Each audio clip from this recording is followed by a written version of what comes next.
Am I the a-hole for leaving our honeymoon because my husband and his boyfriend kept leaving me and my girlfriend out? I, 29F, recently married my husband, 30M. We're part of a polycule.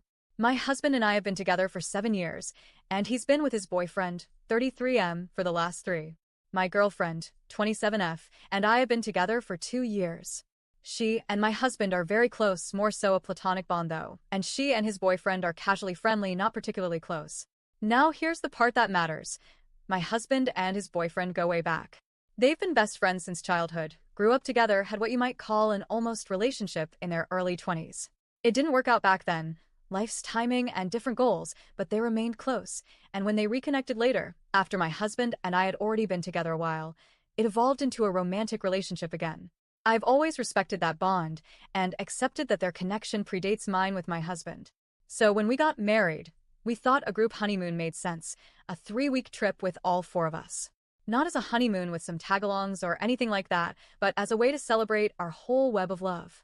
We rented a villa with 4 rooms, planned a mix of group activities, alone time, and free days, and talked beforehand about how this wasn't just our moment, but one to honor our broader connection. But almost right away, it became clear that my husband and his boyfriend saw this trip differently. They were out the door most mornings without a word, going off for hours wine tastings, kayaking, long walks through town without checking in or inviting us. Once they even went to a cooking class all 4 of us had expressed interest in, and only told us about it after. Their explanation was that they didn't want to miss the registration window, and that we should have been awake if we wanted to do it with them. After a while, it stopped feeling like miscommunication and started feeling like quiet prioritization, like they were defaulting to each other, and everything else was optional. My girlfriend and I are obviously very close, so we made the best of it. We did our own excursions, wandered the markets, went out to eat dinner at fancy restaurants, but it started feeling less like a shared celebration and more like we'd gotten a pity invite to their vacation. It also just didn't feel good doing that on our own when we were supposed to be sharing this experience. And then the joke started. His boyfriend laughing, but not really, called it our first real honeymoon, and my husband responded, "We've waited long enough, haven't we?" That hit harder than I expected. Not because I'm jealous of their connection, but because I suddenly realized this trip was not about what we'd said it would be.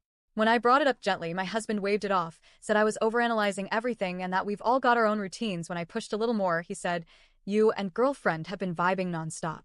Can't we do the same?" Which felt like a deflection more than a genuine reply. The most frustrating part? They weren't being cruel, just incredibly self-involved. They weren't making digs or having dramatic fights with us. They were just repeatedly acting as though their bond was the emotional center of the trip, and the rest of us could orbit around that as needed. After 10 days of this, my girlfriend and I decided we'd had enough. We left a note, kind, not accusatory, saying we loved them, but this wasn't the experience we'd all agreed on. We got a different flight and flew home. Since then, my husband has been cold and furious. He said I came out of nowhere with this and bailed instead of talking it out, and left him to clean up the mess. His boyfriend sent me a message calling my decision immature and controlling and said I turned a meaningful trip into a power play. Neither of them has asked how we felt or acknowledged the months of planning that went into the version of the trip we were told we were all having. My best friend thinks I still should have stayed, not just because she thinks it's better to just make everyone talk, but I wasted money going home way earlier than I was supposed to with my girlfriend. So, am I the a-hole?